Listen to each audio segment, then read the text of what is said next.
Bismillahirrahmanirrahim. Today our topic is Coulomb law, which is the first topic of second year physics, also a topic of 10th class. But we study about the second year physics, Coulomb law, which states that the force of attraction, there will be a force of attraction or repulsion between charges. The force of attraction or repulsion between 2 points stationary charges will be directly proportional to the magnitude of charge. यानी charge जितना बड़ा होगा उतना ही इसके दरमियान attraction या repulsion की force ज़्यादा होगी, and inversely proportional to the square of the distance between them.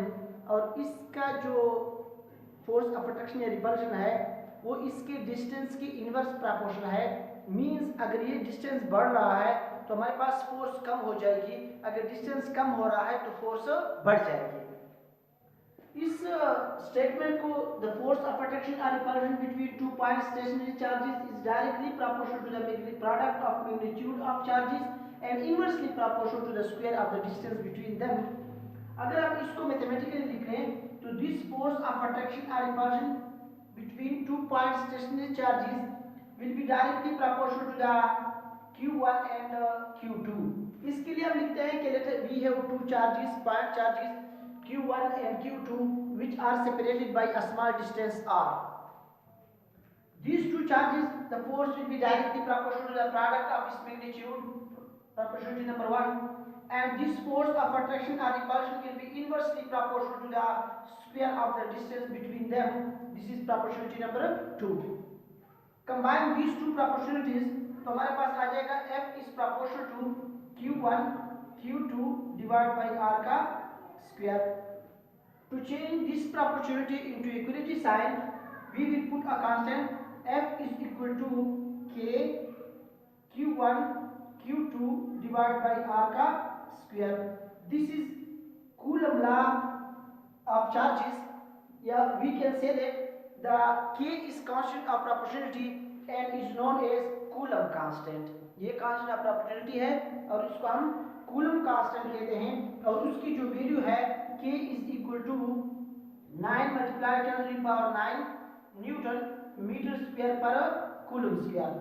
अब क्वेश्चन ये अराइज होता है, बच्चे अक्सर पूछते हैं कि सर इसकी वैल्यू जो है वो यहाँ पे इतनी है, इसकी यूनिट ये है, कभी K की वैल्यू जो है वो हम 1 पुट कर लेते हैं, कब K की वैल्यू जो है वो हम क्या पुट कर लेते हैं, क्या इसकी जगह हम कोई और कांस्टेंट भी पुट कर सकते हैं? You can give any value to the constant. आप कांस्टेंट को कोई भी नाम दे सकते हैं, वैल्यू नहीं नाम दे सकते हैं, लेकिन इसका जब हमारे पास एक इक्वेशन आता है तो उसको दो तरीकों से हम बैलेंस कर लेते हैं, एक क्वालिटी के लिहाज से और एक क्वांटिटी के लिहाज से. यानी इसको हमने क्वालिटेटिवली भी देखना है और क्वांटिटेटिवली भी देखना है. जब आप इसको क्वालिटी की बात करते हैं तो इसका मतलब ये हुआ कि लेफ्ट हैंड साइड पे जो चीजें मौजूद हैं क्या राइट हैंड साइड पे भी वही चीजें मौजूद हैं या नहीं. अगर वही चीजें मौजूद थी तो हम इसको नाम देते हैं कि ये क्वालिटी के लिहाज से बैलेंस है. अब हमारे पास इस साइड पे कितनी चीजें मौजूद हैं, क्या उस साइड पे भी उसी मिकदार की फिजिकल क्वांटिटीज मौजूद है? अगर वही मौजूद थी फिर आप कहेंगे कि ये क्वांटिटी के लिहाज से मिकदार के लिहाज से भी आपस में बैलेंस है. तो इसको क्वांटिटेटिवली और क्वालिटेटिवली बैलेंस बनाने के लिए हम इधर कांस्टेंट का इंतखाब उसी के लिहाज से करते हैं. फॉर एग्जांपल अगर हम देख लें तो यहाँ पे लेफ्ट हैंड साइड पे हमारे पास है F, इसकी SI यूनिट है हमारे पास न्यूटन. अगर हम दूसरे साइड पे चले जाए तो हमारे पास है इधर Q1 Q2 divide by R का स्क्वायर, जो कि इसकी यूनिट हमारे पास कुछ यूं आती है कि ये coulomb square divide by metre square, coulomb square divide by metre square. अब हमने इस साइड पे जो कुछ मौजूद है वो इस साइड पे नहीं है, यानी वो क्वालिटी के लिहाज से ये इक्वेशन बैलेंस नहीं था. अब इधर जो हम कांस्टेंट लगाएंगे इक्वलिटी मींस दोनों साइड पे इक्वल बनाना, इसको हम ऐसा बैलेंस करेंगे कि जो इस साइड पे मौजूद है वो इस साइड पे भी आ जाए. इसके लिए अगर हम इसी इक्वेशन को newton metre square by coulomb square से मल्टीप्लाई कर लें तो इससे हमारे पास आ जाएगा कि मीटर स्क्वायर के साथ कैंसिल, सी स्क्वायर के साथ कैंसिल हो जाएगा और हमारे पास न्यूटन ही बचेगा, लिहाजा newton is equal to newton बचेगा। अब हमने इस के की वैल्यू कैसे पुट करनी है, तो हमने के की वैल्यू ये पुट करनी है, के की जो यूनिट है वो हमने ये पुट करनी है ताकि हमारे पास ये जो है वो क्वालिटी के लिहाज से बैलेंस हो। जब हम क्वालिटी के लिहाज से बैलेंस कर लेते हैं तो इसके क्वांटिटी को देखते हैं कि क्या यहाँ पे 1 न्यूटन था तो यहाँ पे भी 1 न्यूटन है, अगर यहाँ पे 1 न्यूटन था यहाँ पे 1 न्यूटन नहीं है तो इसको हमने ऐसी चीज से मल्टीप्लाई या डिवाइड करना है इस यूनिट को कि वो इस साइड ये साइड बैलेंस कर ले। अब इसको हमने 9 मल्टीप्लाई 10⁻9 से अगर ये साइड मल्टीप्लाई करें तो वो इस साइड के बराबर आ जाता है, जो कि हमारे पास एक्सपेरिमेंट के दौरान ये पता चलता है। अब इसको क्वांटिटेटिवली और क्वालिटेटिवली बैलेंस करने के लिए हम इस यूनिट और इसके जो प्रोपोर्शनलिटी कांस्टेंट है और इसकी न्यूमेरिकल वैल्यू और इसकी यूनिट का जो है वो हम इस लिहाज से इंतखाब करते हैं। तो ये कुछ कंफ्यूजन थी जिसमें बच्चे अक्सर कंफ्यूज हो रहे थे। अब इसके बाद हमारे पास